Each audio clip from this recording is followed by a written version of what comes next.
शुरू करो ना। चलो आज चलते हैं चैप्टर 7 निर्देशांक ज्यामिति कोऑर्डिनेट ज्योमेट्री, इसको इंग्लिश में कहते हैं कोऑर्डिनेट ज्योमेट्री। तो चलो चैप्टर 7 में चलते हैं। तो पहले देखो हम लोग सारा डिटेल्स करेंगे इसमें। तो पड़ी लाइन को क्या कहते हैं? X axis. पड़ी लाइन को एक्स एक्सिस कहते हैं और खड़ी लाइन को वाई एक्सिस कहते हैं। तो ये एक्स, तो ये हो जाएगा एक्स डैश, ये हो जाएगा वाई, ये हो जाएगा वाई डैश, ठीक है। और एक्स एक्सिस वाई एक्सिस जहाँ पे आपस में कट करते हैं उसको क्या कहते हैं बताओ? मूल बिंदु। क्या कहते हैं? मूल बिंदु। इसको कहते हैं मूल बिंदु, या इंग्लिश में कहते हैं ओरिजिन ना, मूल बिंदु ऐसे कहते हैं इंग्लिश में ओरिजिन। अच्छा एक्स एक्सिस, अगर एक्स एक्सिस ये है तो बताए थे नंबर लाइन की तरफ ना, नंबर लाइन में क्या होते हैं? बीच में जीरो होते हैं ना, इधर प्लस वाली इधर माइनस वाली होती है। तो सेम टू सेम उसी तरह से यहाँ भी मानेंगे। ये नंबर लाइन है, देखो ये बीच में जीरो हो गया एक्स के लिए ना, तो इधर पॉजिटिव होगा एक्स और इधर नेगेटिव होगा।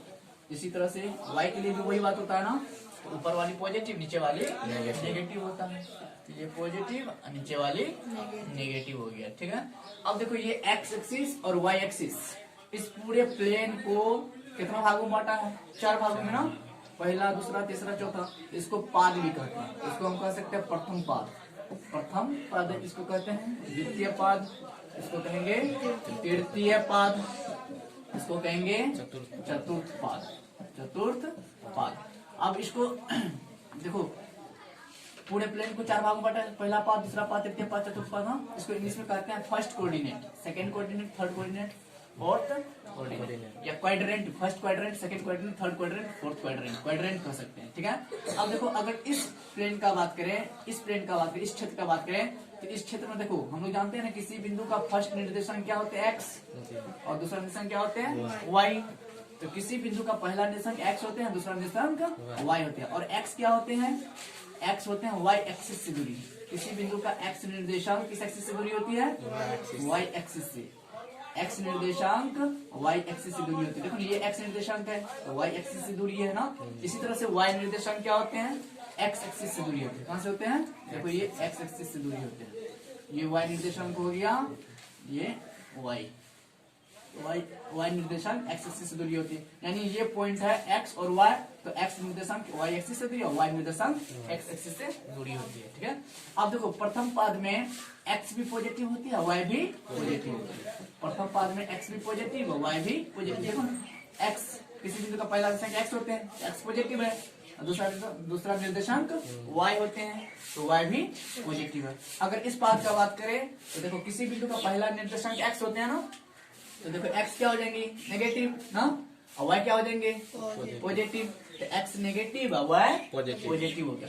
अगर थर्ड पाद का बात करें तो देखो किसी बिंदु का पहला निर्देशांक एक्स होते हैं, तो देखो एक्स क्या है? नेगेटिव है ना, एक्स नेगेटिव, एक्स नेगेटिव और वाई क्या है? नेगेटिव। तो एक्स भी नेगेटिव और वाई भी नेगेटिव। अगर चतुर्थ पाद का बात करें यानी फोर्थ क्वाड्रेंट का बात करें तो देखो एक्स किसी बिंदु का पहला निर्देशांक एक्स होते हैं, एक्स क्या है? पॉजिटिव की नेगेटिव? पॉजिटिव। एक्स पॉजिटिव और वाई देखो क्या है? नेगेटिव ना। तो इस तरह से हम सारे क्वाड्रेंट का पॉइंट मालूम कर लिए कि किसमें एक्स पॉजिटिव किसमें वाई नेगेटिव होगा। तो देखो पहला पाद में एक्स भी पॉजिटिव और वाई भी पॉजिटिव, दूसरा पाद में एक्स नेगेटिव वाई पॉजिटिव, तीसरा पाद में एक्स भी नेगेटिव वाई भी नेगेटिव, और चौथा पाद में एक्स पॉजिटिव और वाई नेगेटिव, ठीक है। अब देखो किसी बिंदु का पहला निर्देशांक तो एक्स होते हैं, दूसरा निर्देशांक वाई होते हैं, और एक्स निर्देशांक क्या होते हैं? वाई एक्सिस से दूरी, और वाई निर्देशांक क्या होते हैं? एक्स एक्सिस से दूरी, ठीक है। अब ये बात भी अच्छा, ये मूल बिंदु है ना, मूल बिंदु को ओरिजिन इंग्लिश में कहते हैं। तो देखो इसका एक्स 0 और वाई भी 0, एक 0 है इस एक्स एक्सिस के लिए ना, एक 0 है इस वाई एक्सिस के लिए। देखो ये बीच वाला पॉइंट है ना, किसी भी लाइन नंबर लाइन में क्या करते हैं? नंबर लाइन में बीच में 0 देते हैं, फिर इधर पॉजिटिव इधर नेगेटिव, उसी तरह से इधर पॉजिटिव इधर नेगेटिव, बीच में एक्स 0। इसी तरह से वाई के लिए इधर पॉजिटिव इधर नेगेटिव, बीच में वाई के लिए 0। इसीलिए मूल बिंदु का निर्देशांक क्या होते हैं? 0 0। तो मूल बिंदु का निर्देशांक एक्स भी 0 होते हैं, वाई भी 0 होते हैं। अच्छा यहाँ पे एक्स एक्सिस पे हमेशा वाई निर्देशांक 0 होता है। एक्स एक्सिस पे वाई निर्देशांक 0, क्यों? एक्स एक्सिस पे तो एक्स मिलेगा, वाई तो नहीं मिलता है। तो एक्स एक्सिस पे वाई निर्देशांक 0 होंगे और वाई एक्सिस पे एक्स निर्देशांक 0 होंगे, यानी उल्टा होता है, ठीक है। हमेशा इसमें उल्टा क्या करो, एक्स निर्देशांक पूछे तो वाई एक्सिस आंसर बोलेंगे, वाई निर्देशांक पूछे तो एक्स बोलेंगे आंसर। अब देखो हम इसमें कुछ क्वेश्चन देते हैं ऑब्जेक्टिव टाइप का, और बताए बोलना है कि किस क्वाड्रेंट में। जैसे कोई पूछ देगा कि बताओ x3 बिंदु 3 4। अच्छा बताओ इसके आगे कोई साइन है तो क्या है, प्लस साइन है ना। इसके आगे कोई साइन है तो क्या है, प्लस साइन है ना। तो बताइए किस क्वाड्रेंट में है, first quadrant, second quadrant, third quadrant या फोर्थ क्वाड्रेंट, किस क्वाड्रेंट में है। तो देखो x भी पॉजिटिव है, y भी पॉजिटिव है, तो किस क्वाड्रेंट में कहलाएगा, फर्स्ट क्वाड्रेंट में कहलाएगा ना, फर्स्ट क्वाड्रेंट में।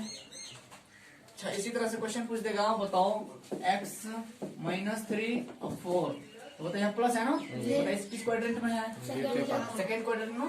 x नेगेटिव, देखो x नेगेटिव, किसी बिंदु का पहला निर्देशांक x होते हैं, तो x नेगेटिव और y पॉजिटिव होना चाहिए, तो y पॉजिटिव ना, तो x नेगेटिव y पॉजिटिव दूसरा क्वाड्रेंट में। इसी तरह से क्वेश्चन पूछ देगा बताओ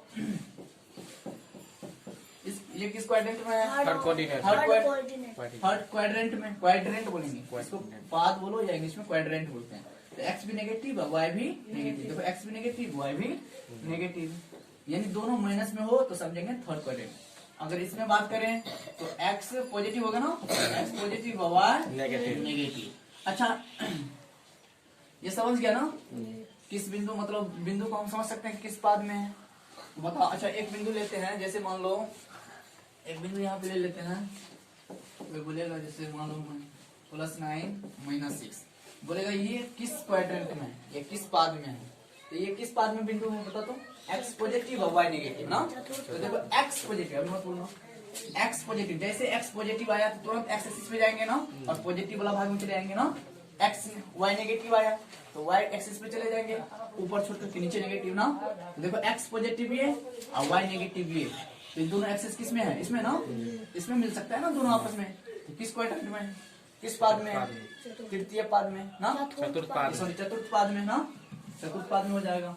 इसी तरह से कोई पूछे बताओ -8 -3 किस पाद में है, तो देखो x भी नेगेटिव है, तुरंत x पे चले जाएंगे, x नेगेटिव दिख रहा जी, x नेगेटिव और y भी नेगेटिव, e भी नेगेटिव, e भी नेगेटिव, तो किस पाद में आ गया, तृतीय पाद में। इस तरह से हम पॉइंट इंडिकेट कर सकते हैं ये तृतीय पाद में है, ठीक है। अब इसमें कुछ नोट्स, अच्छा ये समझ गया ना पूरा, इस पे एक क्वेश्चन देते हैं। तो देखो इसमें पहला नोट लिख रहे हैं कि किसी बिंदु का, मान लो कोई बिंदु, किसी बिंदु P x y, किसी बिंदु का x निर्देशांक किसी बिंदु का x निर्देशांक y एक्सिस से दूरी, y अक्ष से दूरी तथा y निर्देशांक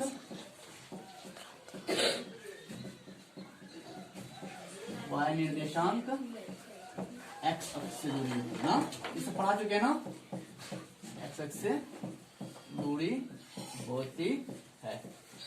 किसी बिंदु का x निर्देशांक y एक्सिस से दूरी और y निर्देशांक x एक्सिस से दूरी होती है।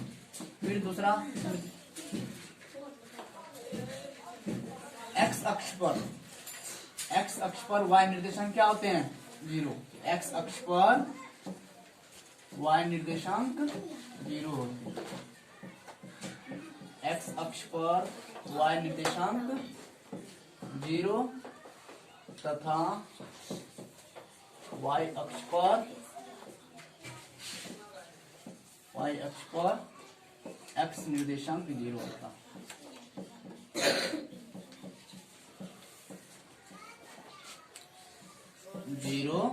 होता है। अच्छा तीसरा नोट्स है, हम लोग जानते हैं ना किसी बिंदु का x निर्देशांक को भुज कहते हैं और y निर्देशांक को कोटि कहते हैं, इसे पढ़ा चुके हैं सब कुछ। किसी बिंदु के x निर्देशांक को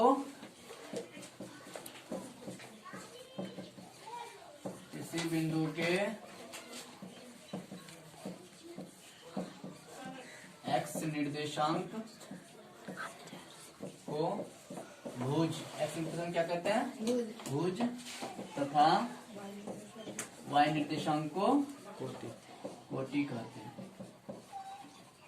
y निर्देशांक को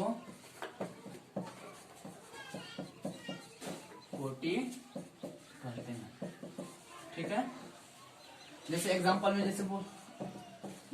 में मान लो कोई पॉइंट है, ठीक है, x जैसे मान लो एग्जांपल कोई पॉइंट है 3, 9, ठीक है। इसमें बोलेगा कि भुज बताओ, कोटि बताओ, या इसमें 3 तरीका क्वेश्चन बोल सकता है। बोलेगा कि एक्स एक्सिस से किसी बिंदु का एक्स एक्सिस से दूरी बताओ, या बोलेगा कि बिंदु P का एक्स एक्सिस से दूरी बताओ। एक्स एक्सिस से दूरी कौन होती है? वाई निर्देशांक ना। या बोल देगा किसी बिंदु P का y एक्सिस से दूरी बताओ, तो y एक्सिस से दूरी क्या होती है? x निर्देशांक, यानी उल्टा होता है। x एक्सिस बोले तो y निर्देशांक आंसर बोलेंगे, या y एक्सिस बोले x निर्देशांक आंसर बोलेंगे। तो बता रहे P बिंदु का x एक्सिस से दूरी क्या है? 9। x एक्सिस से दूरी मतलब y निर्देशांक, तो y क्या हो जाएगा? 9, ठीक है। अगर बोलेगा y एक्सिस से दूरी बताओ, y एक्सिस से दूरी x निर्देशांक, ये 3 हो जाएगा। और किसी बिंदु के x निर्देशांक को क्या कहते हैं? भुज कहते हैं ना। किसी बिंदु के x निर्देशांक को भुज कहते हैं और y निर्देशांक को कोटि कहते हैं। सब पढ़ा चुके हैं हम लोग, ठीक है। x निर्देशांक को भुज और y निर्देशांक को कोटि कहते हैं। समझ गया? ये उदाहरण देखो, ये क्वेश्चन है। पहला क्वेश्चन है कि कौन सा बिंदु किस पाद में है? कौन सा बिंदु किस पाद में है? तो अभी हम लोग देखे ना कि परी लाइन को क्या कहते हैं? X axis. परी लाइन को एक्स एक्सिस कहते हैं और खड़ी लाइन को वाई एक्सिस कहते हैं। ये मान लो खड़ी लाइन को वाई एक्सिस कहते हैं, और परी लाइन मतलब एक्स एक्सिस और वाई एक्सिस मिल करके पूरे प्लेन को कितना भागों में बांटता है? 4 भागों में। पूरे प्लेन को 4 भागों में बांटता है। और बताया कि जहाँ पे कट करता है उसको क्या कहते हैं? मूल बिंदु कहते हैं ना। और x इधर पॉजिटिव होता है, इधर नेगेटिव होता है। वही बात को हम फिर से रिपीट कर रहे हैं, फिर करेंगे क्वेश्चन। फिर देखो, ऊपर वाले y को पॉजिटिव करते हैं, नीचे वाले को नेगेटिव करते हैं। अब ये x एक्सिस y एक्सिस मिल करके पूरे प्लेन को 4 भागों में बांटा है, तो इसमें से इसको क्या कहते हैं? प्रथम पाद। हाँ, इसको क्या कहते हैं? प्रथम पाद। इसको द्वितीय पाद, इसको तृतीय पाद कहते हैं, और इसको चतुर्थ पाद कहते हैं, ठीक है। अब देखो, अगर इस पाद का बात करें, इसमें देखो x भी पॉजिटिव होगा, y भी पॉजिटिव होगा। x भी पॉजिटिव, y भी पॉजिटिव। अगर इस पाद का बात करें तो x नेगेटिव ना, क्योंकि किसी बिंदु का पहला निर्देशांक x होते हैं ना, तो देखो x नेगेटिव y पॉजिटिव। इस बिंदु का अगर इस पाद का बात करें तो इसमें देखो x नेगेटिव, y भी नेगेटिव, x भी नेगेटिव, y भी नेगेटिव। अगर इसका बात करें तो x पॉजिटिव, समझ में आ रहा ना? x positive, y negative. यानी डायरेक्ट समझो कि किसी बिंदु का, हम लोग जानते हैं ना, किसी बिंदु का किसी बिंदु का प्रथम निर्देशांक x होते हैं, दूसरा निर्देशांक y होते हैं। और x निर्देशांक क्या होते हैं? y axis. मान लो ये पॉइंट है, ठीक है, ये बिंदु है। किसी बिंदु का x निर्देशांक y एक्सिस से दूरी होते हैं। देखो ये y एक्सिस ना, ये हो गया x निर्देशांक। किसी बिंदु का x निर्देशांक y एक्सिस से दूरी होती है, y निर्देशांक x एक्सिस से दूरी होती है। समझ रहे बात? और x एक्सिस पे y निर्देशांक 0 होता है, y एक्सिस पे x निर्देशांक 0। फिर हम सारा डिटेल्स कर दिए। अब चलते हैं क्वेश्चन पे। तो देखो, पहला बोल रहा है क्वेश्चन कि कौन सा बिंदु किस पाद में है। तो देखो, अच्छा, एक ऑब्जेक्टिव इसमें है कि किसी बिंदु का प्रथम पाद को भुज भी कहते हैं। सॉरी, किसी बिंदु के प्रथम निर्देशांक को यानी x निर्देशांक को भुज कहते हैं और y निर्देशांक को कोटि कहते हैं। अगर इसमें क्वेश्चन पूछे कि कौन सा बिंदु किस पाद में या किस चतुर्थांश में है तथा भुज और कोटि बताओ। भुज और कोटि बताओ। भुज और कोटि बताओ। भुज और कोटि बताएं। ये भी क्वेश्चन में जोड़ दें। देखो इधर बात, कौन सा बिंदु किस चतुर्थांश में है या किस पाद में है तथा भुज और कोटि बताएं। भुज और कोटि। तो देखो, भुज किसको कहते हैं? किसी बिंदु के x निर्देशांक को भुज कहते हैं और y निर्देशांक को कोटि कहते हैं। हम लोग जानते हैं ना, किसी बिंदु का पहला निर्देशांक x होते हैं, दूसरा निर्देशांक y होते हैं। तो पहला निर्देशांक x कहलाएंगे, यानी x बराबर 3, और x को ही ना भुज कहते हैं, भुज बराबर भी 3। और दूसरा निर्देशांक को y कहते हैं, y बराबर 6 ना, और y को ही क्या कहते हैं? कोटि बराबर 6 हो जाएगा। समझा?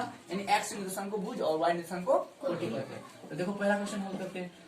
बोल रहा है कि बिंदु ये किस पाद में है। तो देखो, x भी पॉजिटिव है और y भी पॉजिटिव है। तो देखो, x भी पॉजिटिव, जैसे x पॉजिटिव है पहले x एक्सिस पे आओ। आ गए x एक्सिस पे, आ गए। तो देखो, x पॉजिटिव इधर होगा ना, x पॉजिटिव और y पॉजिटिव इधर ऊपर ना, x पॉजिटिव है और y पॉजिटिव है, इस पाद में आ जाएगा ना। तो कौन पाद में आ जाएगा? ये प्रथम पाद में आ जाएगा, प्रथम पाद में आ जाएगा। और इसका भुज कोटि कितना है? तो भुज क्या होगा? ये ना, भुज बराबर 3 और कोटि बराबर 6। यानी किसी बिंदु के x निर्देशांक को भुज कहते हैं और y निर्देशांक को कोटि कहते हैं। अब बताओ, ये बिंदु का अगर बात हो रही है तो ये बिंदु बताओ, x पॉजिटिव है ना, यहाँ पे कोई साइन है तो क्या है? पॉजिटिव, प्लस साइन छुपा रहता है ना। तो एक्स पॉजिटिव किधर, इधर ना, एक्स पॉजिटिव आ गए, एक्स पॉजिटिव इधर, और वाई नेगेटिव, वाई नेगेटिव नीचे ना, एक्स पॉजिटिव इधर और वाई नेगेटिव इधर। तो किस पाद में आ जाएगा ये हो जाएगा आंसर चतुर्थ पाद में। किसमें? चतुर्थ पाद में। ठीक है, और इसका भुज कितना है? 9, और कोटि कितना है? बोलो, -3। समझ रहा? चलो इसमें चलते हैं इस पॉइंट पे। तो देखो x भी नेगेटिव और y भी नेगेटिव। बताओ x नेगेटिव, तो तुरंत x से जाएंगे। ठीक है, x नेगेटिव किधर, इधर ना, x नेगेटिव और y भी नेगेटिव, तो y नेगेटिव किधर, नीचे, x नेगेटिव और y नेगेटिव। किस पाद में आ गए? किसमें आ गए? तृतीय पाद में। ये किसमें हो जाएगा? तृतीय पाद में। और बताओ इसका भुज कितना है? किसी बिंदु के x निर्देशांक को भुज करते हैं, तो भुज कितना हो गया? -9। और कोटि कितना हो गया? -4। ठीक है, समझ आ रहा? अब चलते हैं फोर्थ पे। बोल रहा है कि -6 और +4, यहाँ कौन साइन क्या है? प्लस साइन छुपा रहा था ना, तो -6 +4। तो पहले किसी बिंदु के पहला निर्देशांक x होते हैं और दूसरा निर्देशांक y होते हैं। तो देखो x नेगेटिव है, x नेगेटिव और y पॉजिटिव। तो x नेगेटिव किधर, इधर, और y पॉजिटिव किधर, ऊपर। x नेगेटिव और y पॉजिटिव, तो किस पाद में आ गए? किस पाद में आ गए? द्वितीय पाद में। ये हो जाएगा सेकेंड पाद। बता इसका भुज कितना है? x को भुज कहते हैं, y को कोटि कहते हैं। कोटि कितना हो गया? 4। कोटि कितना हो गया? 4। ठीक है, यहाँ तक पूरा भुज हो जाएगा। यहाँ पे किसी बिंदु के पहले निर्देशांक को x कहते हैं और x को भुज कहते हैं। किसी बिंदु के दूसरे निर्देशांक को y कहते हैं, y को कोटि कहते हैं। ठीक है, इस तरह से पूरा क्वेश्चन क्लियर हो। देखो क्वेश्चन बोल रहा है 2 नंबर कि प्रत्येक बिंदु का x एक्सिस से तथा y एक्सिस से दूरी बताओ। हम अभी ऑब्जेक्टिव कर चुके हैं ना, x एक्सिस से दूरी y निर्देशांक और y एक्सिस से दूरी x निर्देशांक होते हैं। तो जैसे मान लो क्वेश्चन फर्स्ट देते हैं -3 -4, ठीक है, और दूसरा देते हैं -6 +9, तीसरा देते हैं, आसान है ये निकला, चौथा देते हैं 4 3। बोल रहा है कि प्रत्येक बिंदु का x एक्सिस से तथा y एक्सिस से दूरी बताओ। x एक्सिस से तथा y एक्सिस से दूरी बताओ। तो बता रहे, मान लो जैसे ये पॉइंट है पहला, हाँ, किसी बिंदु का x एक्सिस से दूरी क्या होता है? y निर्देशांक। किसी बिंदु का x एक्सिस से दूरी y निर्देशांक। तो x एक्सिस से दूरी क्या हो जाएगा? y निर्देशांक। ये हो जाएंगे ना, y अक्ष से दूरी, y अक्ष से दूरी, ये y निर्देशांक है, सॉरी ये y निर्देशांक है ना, तो x अक्ष से दूरी होगा, x अक्ष से दूरी ना। और ये हो जाएगा किसी बिंदु का x निर्देशांक y अक्ष से दूरी होती है ना, तो y अक्ष से दूरी। समझना रहा?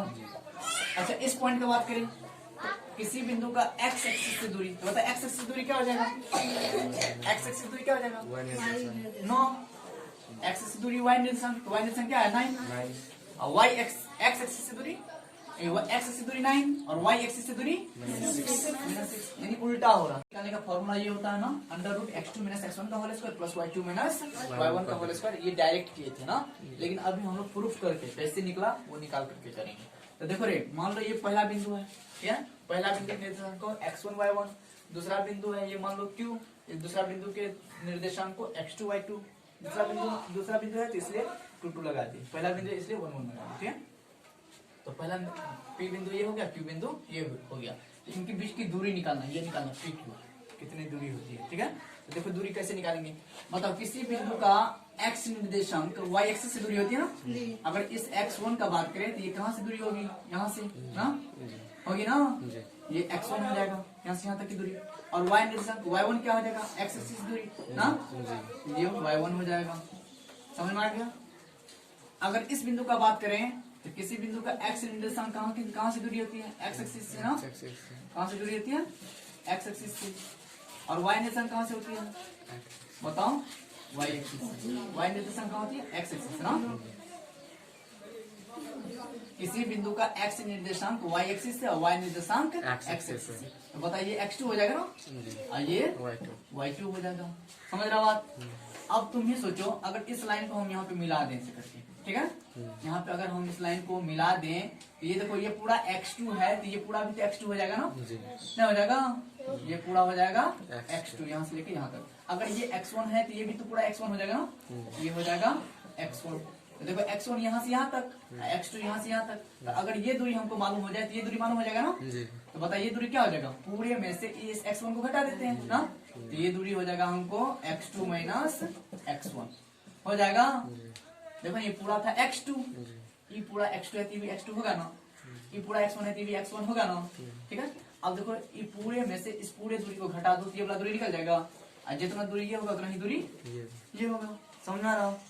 तो बता कि पूरे x2 है, x2 में से x1 को घटा दिए तो x2 में से x1 निकल गया ये दूरी ना, तो जितना दूरी ये है उतना ही दूरी ये है। इसका मतलब ये भी हो जाएगा x2 माइनस x1 ना हो जाएगा, x2 माइनस x1 यहाँ से लेकर के यहाँ तक, ठीक है। अब इसी तरह से इसका बात कर रहे हैं तो देखो ये पूरी है x1 y1 ना, तो ये भी दूरी क्या हो जाएगा y1 ना हो जाएगा, ये भी दूरी हो जाएगा यहाँ से लेकर के यहाँ तक y1। अच्छा ये पूरा दूरी y2 है ना, पूरा दूरी है यहाँ से लेकर के यहाँ तक y2। तो बता अगर हमको ये दूरी निकालना हो तो ये दूरी कैसे निकालेंगे, इस पूरे में से ये को घटा दो ना, ऊपर रो निकल जाएगा, नहीं निकल जाएगा, ये पूरी मालूम है, उसमें से ये डिस्टेंस को घटा दो तो ऊपर वाला नहीं बच जाएगा।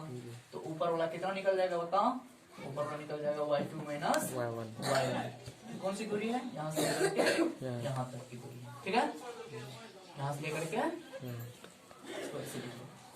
इसका लेते हैं, यानी ये दूरी निकल गया हमको y2 माइनस y1, ठीक है, और ये दूरी x2। अब देखिए समकोण त्रिभुज बन गया ना, ये क्या बन गया, ये बता देखो कहानी, समकोण त्रिभुज बन गया ना, तो समकोण त्रिभुज बन गया तो ये लंब होगा ना, लंब और ये आधार, लंब और आधार मिलकर कर्ण बनता है ना, ये कर्ण हो गया ना। तो कर्ण निकालने का फॉर्मूला हम जानते हैं, यहाँ से कर्ण को निकाल लो, कर्ण बराबर, यानी कर्ण किसको कहेंगे PQ ना, यहाँ पे PQ भी कर सकते हैं कर्ण को ना, PQ बराबर अंडर रूट, कर्ण बराबर क्या था, अंडर रूट लंब स्क्वायर प्लस आधार स्क्वायर। ये लंब कराएगा ना, ये क्या कराएगा लंब, ये क्या कराएगा आधार ना, ये कराएगा आधार। तो कर्ण बराबर, कर्ण तो PQ है ना, कर्ण बराबर बोलो या PQ बराबर अंडर रूट लंब स्क्वायर ना, अंडर रूट लंब स्क्वायर प्लस आधार स्क्वायर, या अंडर रूट आधार स्क्वायर प्लस लंब स्क्वायर की बात ना, अंडर रूट आधार, आधार इतना है ना, आधार इतना है, आधार स्क्वायर और प्लस अंडर रूट आधार स्क्वायर प्लस लंब स्क्वायर, यही हो गया फॉर्मूला। देखो ये PQ निकालना था ना, PQ बराबर अंडर रूट लंब स्क्वायर प्लस आधार स्क्वायर। इस तरीके से दो बिंदु के बीच की दूरी निकल गई है, समझ में। यहाँ पे याद रखना है दो बिंदु के बीच की दूरी क्या होती है, under root x2 minus x1 का whole square plus y2 minus y1 का होल स्क्वायर। कैसे निकला समझ में आया, यहाँ से, ठीक है। ये लंब हो गया, ये आधार हो गया। जब समकोण त्रिभुज लंब और आधार मालूम है तो कर्ण निकाल सकते हैं, तो कर्ण बराबर अंडर रूट लंब स्क्वायर प्लस आधार स्क्वायर, ये निकाल फॉर्मूला याद रखना है, ठीक है। तो के बीच की दूरी याद करें, इसी पे दो अभी फॉर्मूला लिखा है ना, बिंदु दो बिंदु के बीच की दूरी निकालने का फॉर्मूला ना, तो बगल में कहीं पे फॉर्मूला लिख लो, under root x2 minus x1 का whole square plus y2 minus y1 का y2 माइनस y1 का होल स्क्वायर। फॉर्मूला दो बिंदु के बीच की दूरी निकालने का, ठीक है। अब देखो दो बिंदु के बीच की दूरी, तो पहला बिंदु ये है, दूसरा बिंदु ये है, इनके बीच की दूरी निकालना है, तो सॉल्यूशन करो। PQ बराबर अंडर रूट क्या होता है फॉर्मूला, x2 माइनस x1। अच्छा होता पहला बिंदु है तो ये x1 y1 मान लो ना, और दूसरा बिंदु है तो x2 y2 मान लो। तो दो बिंदु के बीच की दूरी क्या होता है, x2 माइनस x1 का होल स्क्वायर। तो देखो x2 की जगह कितना है 6 है, और माइनस x1 की जगह 3, x2 माइनस x1 का whole square plus y2 minus y1 का होल स्क्वायर। देखो y2 माइनस y1 का होल स्क्वायर ना, तो कितना हो जाएगा, अंडर रूट 3, 6 में 3 का 3 का स्क्वायर, 7 में 4 गया 3 का स्क्वायर, कितना हो जाएगा 9 प्लस 9 18 ना, 18 को क्या लिख सकते हैं 9 दूनी 18, 9 का वर्गमूल निकाल दे 3 रूट 2, ये हो गया। इस तरीके से इसमें भी निकाल सकते हैं ना, तो देखो इसमें निकालते हैं, बराबर under root x2 minus x1 का होल स्क्वायर। ये पहला बिंदु है तो x1 y1, ये दूसरा बिंदु है तो x2 y2, समझ में आ रहा? पहला बिंदु x1 y1, दूसरा बिंदु x2 y2। अब दो बिंदु के बीच की दूरी क्या होता है? x2 माइनस x1 का होल स्क्वायर। तो देखो x2 माइनस x1, तो देखो x2 कितना है? 6, x2 माइनस x1 कितना? -3 ना। दो साइन आता है तो पुश कर लेते हैं का होल स्क्वायर प्लस y2 जो कितना? -2 ना। y2 की जगह -2, y2 माइनस y1 कितना है? 4 का होल स्क्वायर। तो अंडर रूट ए माइनस प्लस ए का होल स्क्वायर अब प्लस -2 ए प्लस -2 और -4 -6 हो जाएगा। टोटल क्या हो जाएंगे? -6 का होल स्क्वायर बराबर हो जाएगा 9 हो जाएगा ना। 9 का होल स्क्वायर प्लस -6 का होल स्क्वायर कितना हो जाएगा? 81। 9 का वर्ग 81, -6 दोबारा होगा ना। -6 गुना -6 तो -2 बार तो प्लस हो जाएगा। माइनस गुना माइनस प्लस, अच्छा 36 ये जोड़ दो आप। तो 1 7 8 3 117। ये यहाँ पे यूनिट लिख सकता है, कोई यूनिट है या सेंटीमीटर होगा सेंटीमीटर कुछ नहीं। ये हो गया बनाना। अगले दिन हम लोग शुरू करेंगे बिंदु विभाजन, ठीक है। विभाजन फॉर्मूला बताएंगे, फिर एरिया ऑफ ट्रायंगल निकालेंगे, फिर संरेखित बिंदु, असंरेखित बिंदु, ये सारी चीज बताएंगे, ठीक है।